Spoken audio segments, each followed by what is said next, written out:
Olá, internautas, obrigado pela sua companhia.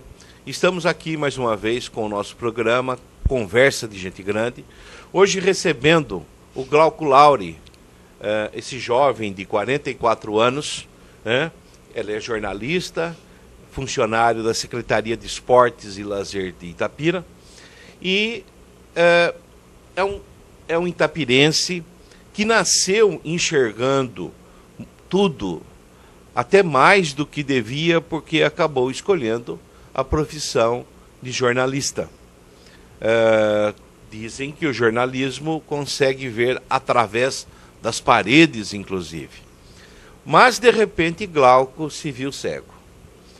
Antes de entrarmos no assunto da nossa conversa de hoje, eu gostaria que você, Glauco, nos contasse como foi esse processo e como você encarou essa luta na fase de transição entre a visão normal e a escuridão. Tudo bem, Glauco? Tudo bem, quero agradecer o convite. Um abraço aos internautas e a você, Marcati. Bom, foi uma luta.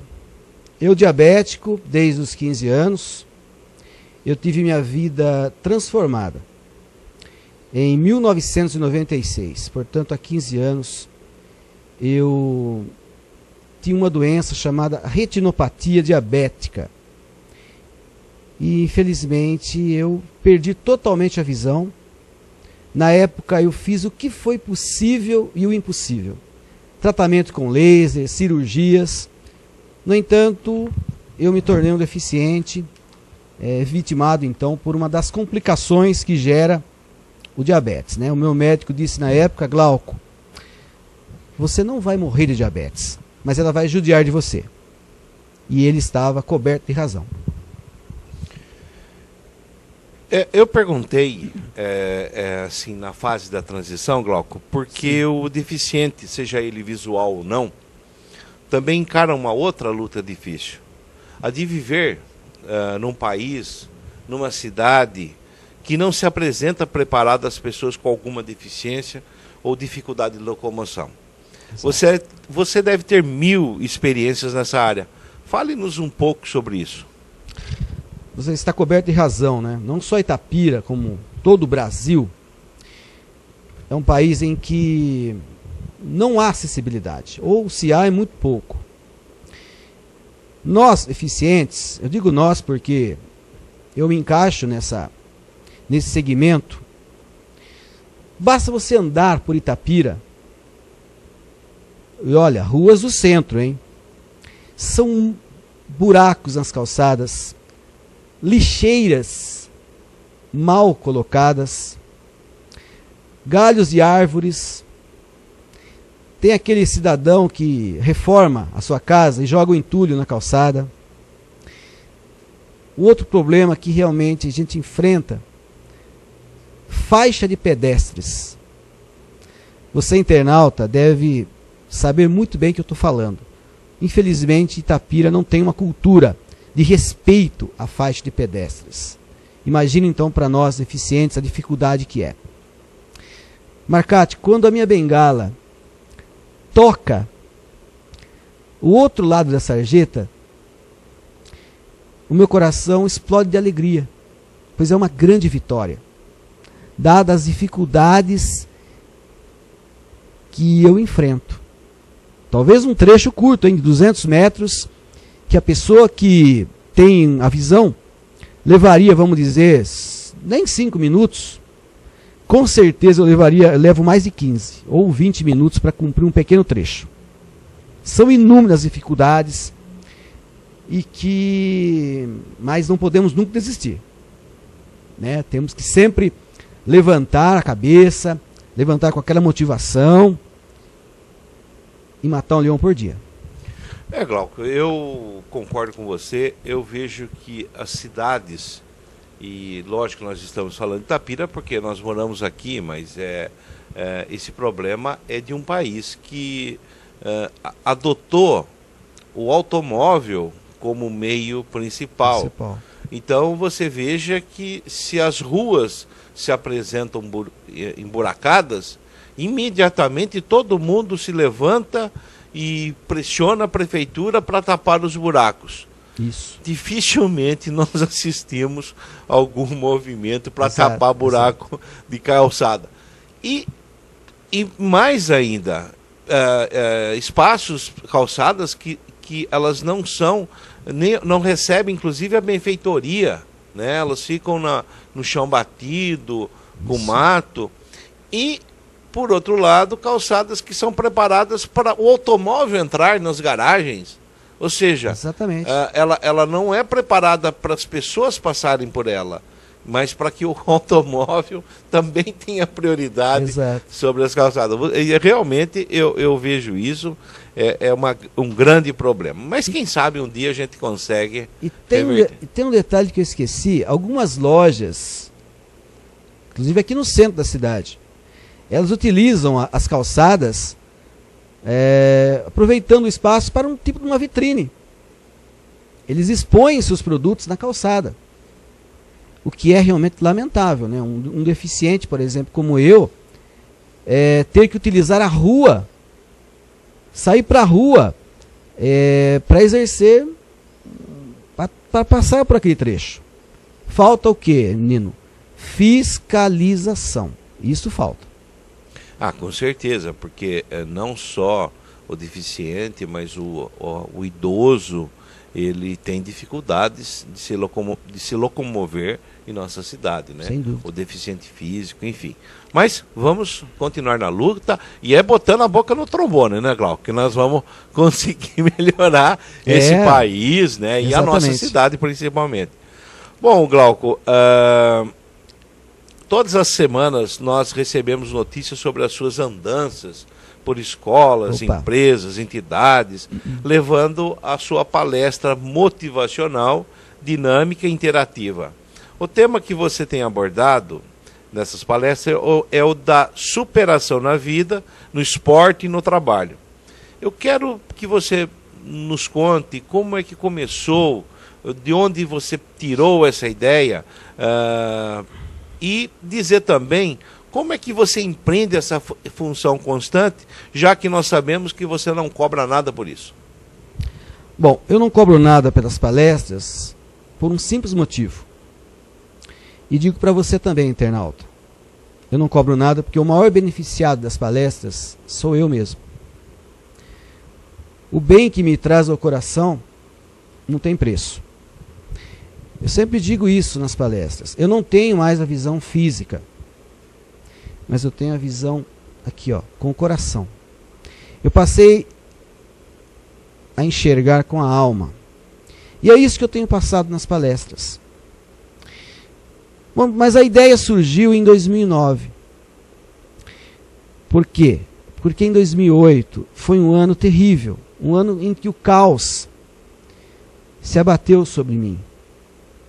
Veio a separação, eu tive um AVC, quase perdi a vida, eu tive o desemprego, mas isso tudo me levou ao fundo do poço.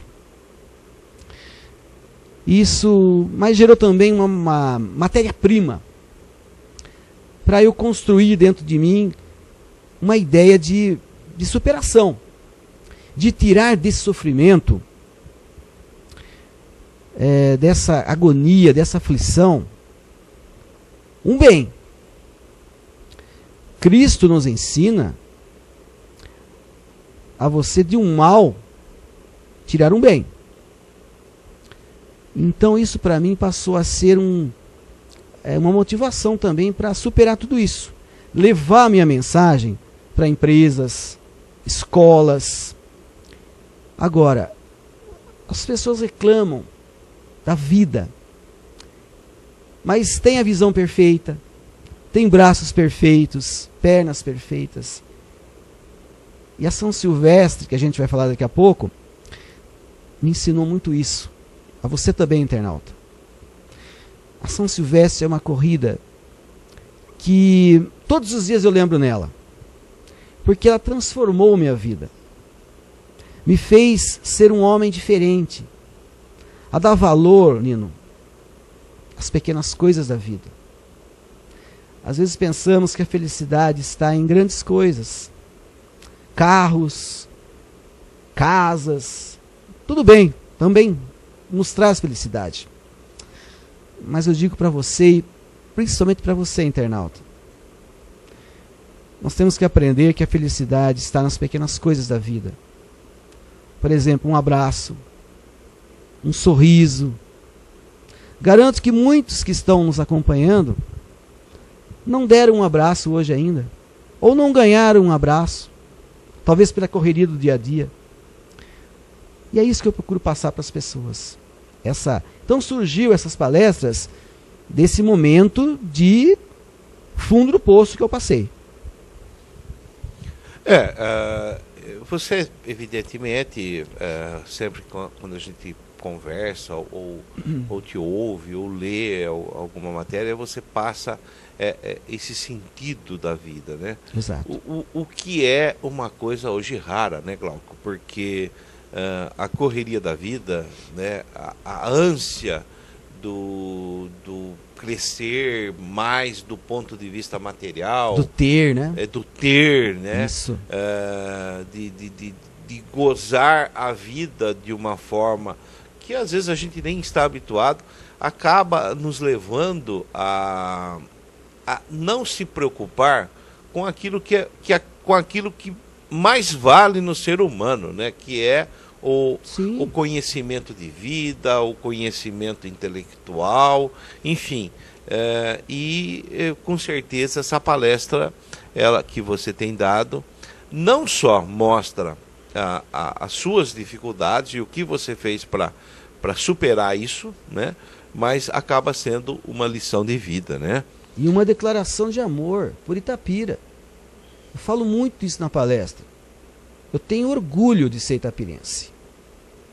Eu falo isso com emoção, né? Porque hoje em dia as pessoas, como você disse, não estão nem aí para o que tem, né? Quer ter mais e mais. Para mim o mais importante é me doar pelo próximo. É fazer alguma coisa, não por mim, mas por aquela criança que é hoje um deficiente visual. Eu já vivi, já enxerguei, eu já sei, Nino, como que é o sol, como que é a lua, como que é o mar, como que é as estrelas. O que eu faço na minha palestra motiva muita gente. Quando eu mando as pessoas fecharem os olhos e se imaginarem, você internauta, imagine você nunca mais ver o pôr do sol, as estrelas, agora, né, o Natal, as luzes do Natal. Mas o que mais dói para o deficiente é você imagine você que está nos acompanhando, nunca mais ver os rostos das pessoas que você ama, do seu pai, da sua mãe, da sua esposa, do seu irmão, tá? É isso que eu tenho que passar. Para eles, valorizar aquilo que tem. Seja pouco, seja muito. É preciso você, internauta, dar valor no que você tem. Não, quando você perdeu alguma coisa, valorizar aquilo que restou. Tá bom? Perfeito, não resta a menor dúvida. E eu acho que você tocou num assunto aí, numa questão que agora, que eu também nunca tinha pensado, que é enquanto as pessoas acho que imaginam que a perda de visão é a mais danosa, é o fato de não ver, por exemplo, as ruas, né, a natureza, que claro que isso é importante para o ser humano também, não vamos dizer que não, mas é não poder ver o rosto das pessoas, né?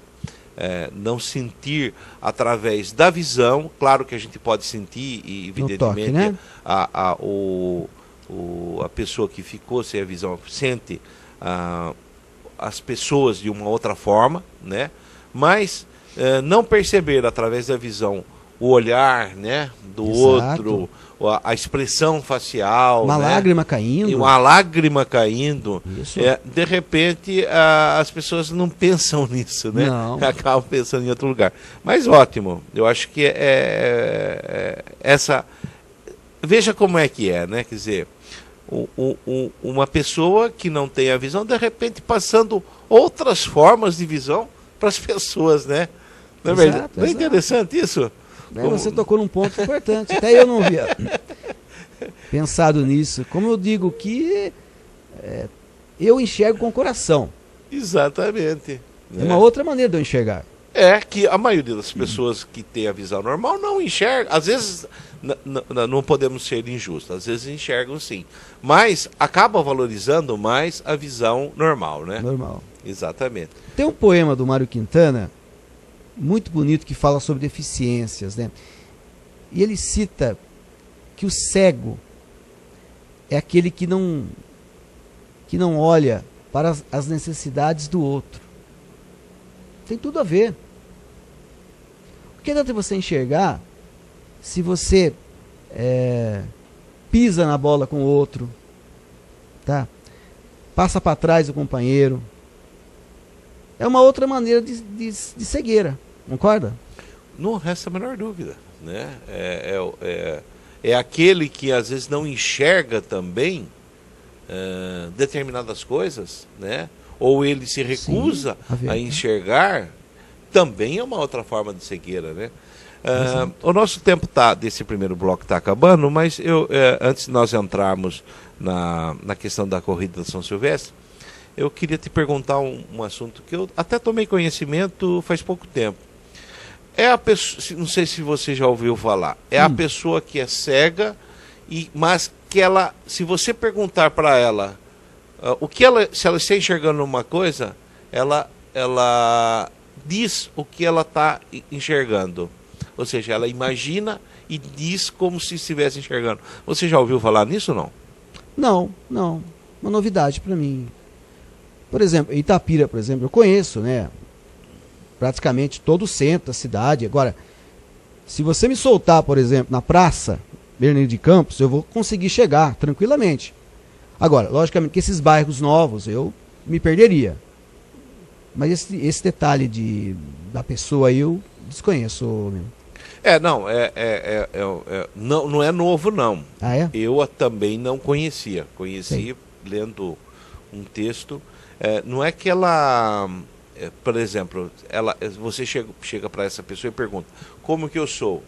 Ela vai dizer assim, você tem olhos verdes, você é magro, mas não é que você seja realmente daquela forma. Ela te enxerga. Isso. Não, isso as pessoas me perguntam. Nas escolas, por exemplo, um aluno me faz a pergunta e eu tento adivinhar. Bom, você é loira, olhos verdes. Entendeu? Eu imagino aquela aluna daquela maneira, mas é puro chute, entendeu? Tá ok. Ok, internauta, nós encerramos nesse momento o primeiro bloco. Depois dos nossos comerciais, retornaremos.